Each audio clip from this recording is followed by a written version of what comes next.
बिस्मिल्लाहिर्रहमानिर्रहीम। अस्सलाम वालेकुम। मैं आपको कुकिंग विद रीशा में खुशामदीद कहती हूँ। आज मैं अपने किचन में बनाने जा रही हूँ करी पकौड़ा, जो बहुत ही मज़ेदार और इजी रेसिपी है। जिसके लिए जो मैंने चीज़ें ली हैं वो ये हैं। मैंने 3 कप दही लिया है और एक लार्ज साइज़ का टमाटो मैंने चॉप करके रख लिया, इसका पेस्ट बना के। और एक लार्ज साइज़ का मैंने प्याज लिया है, इसको भी मैंने चॉप करके रख लिया है। 2 टेबल स्पून मैंने अदरक लहसुन का पेस्ट लिया है। हाफ़ टी स्पून मैंने कश्मीरी लाल मिर्च ली है। 1 टेबल स्पून मैंने गरम मसाला लिया है। हाफ़ टी स्पून मैंने लाल मिर्च का पाउडर लिया है। 1 टेबल स्पून मैंने हल्दी पाउडर लिया है और 1 टीस्पून ही मैंने भुना कटा सफ़ेद ज़ीरा लिया है। और 1 टेबल स्पून मैंने कसूरी मेथी ली है और 1 टीस्पून के करीब मैंने मेथी दाना लिया है। चलो स्टार्ट करते हैं आज की रेसिपी। मैंने एक पैन में हाफ कप ऑयल गर्म होने के लिए रख लिया है। अब इसमें मैं सबसे पहले प्याज शामिल करूँगी।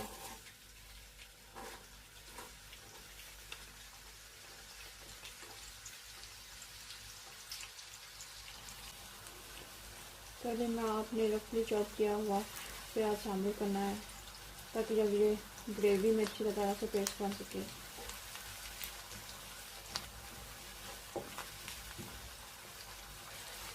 इसको प्याज को लाइट ब्राउन होने तक आपने फ्राई करना है।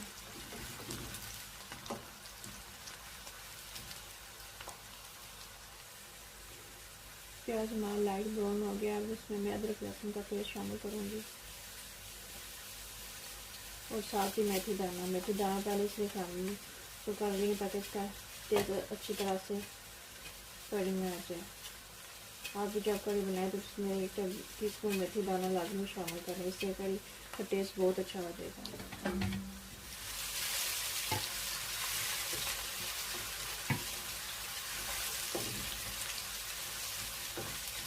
तकरीबन 2 मिनट तक ये फ्राई करें।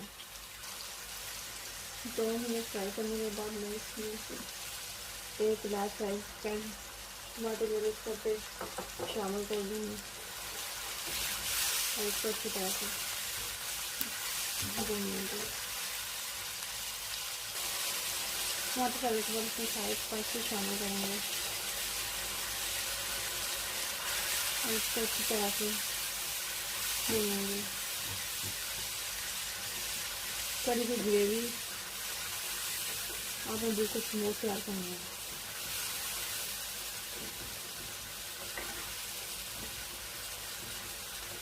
सारे मसाले को जब जान करना है, कोई भी चीज़ लगा नजर नहीं आनी चाहिए।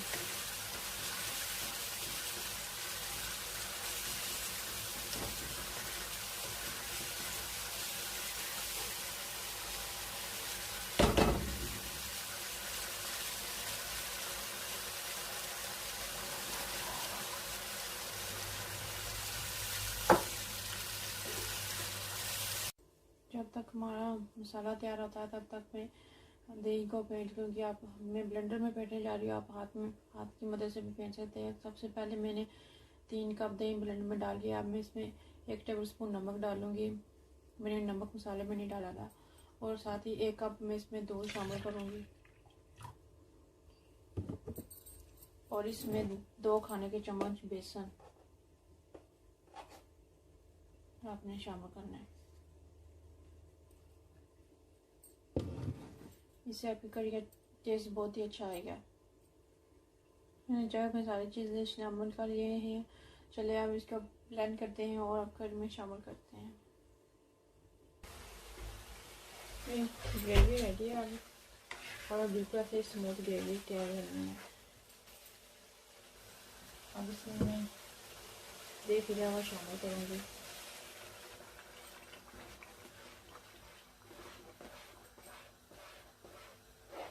आपने चम्मच से बनानी है, इसमें चम्मच रखनी नहीं तो आपकी करी ख़राब हो जाएगी। जब तक इसमें बॉईल नहीं आता तब तक आपने करी चम्मच हिलानी है। मैं इसमें 1 कप पानी और दूध शामिल करेंगे।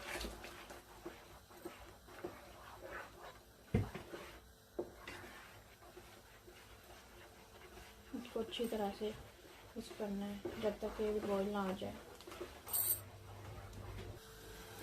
हमारी कढ़ी का बॉईल आना शुरू हो गया है।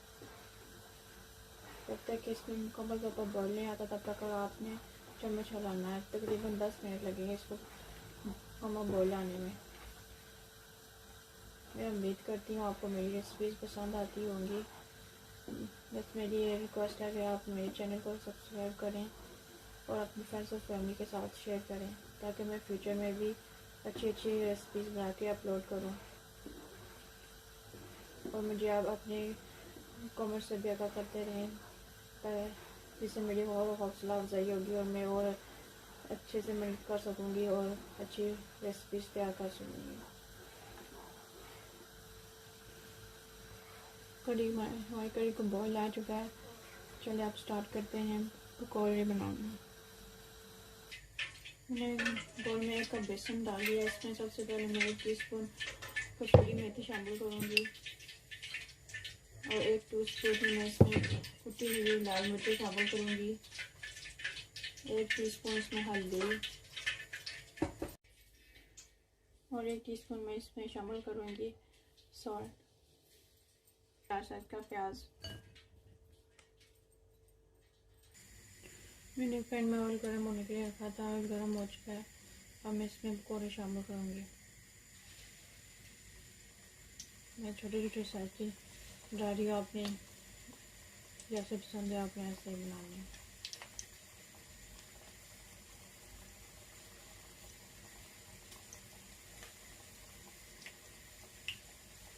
अब मैं पकौड़े के पेस्ट में 1 टीस्पून हल्दी लाजमी शामिल करनी है, ताकि ये सुनहरी से बने। जैसे ही पकौड़े फ्राई होते जाएंगे वैसे हम को कढ़ी में डालते जाएंगे।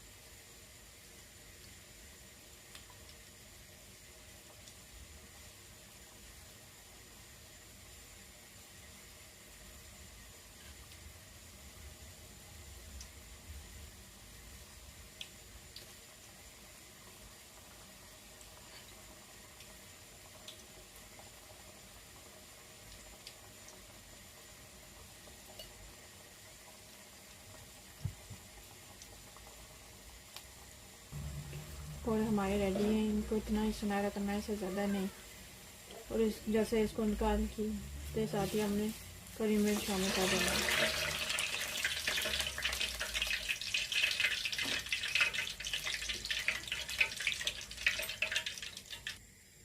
और इसी तरह ही हमने ऑयल में और पकौड़े शामिल कर लें।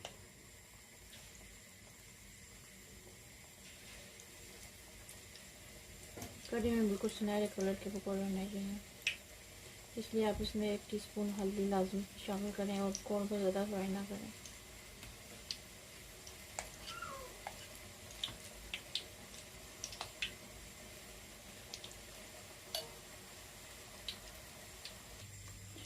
तो रेडी है हमारी कढ़ी पकौड़े की रेसिपी।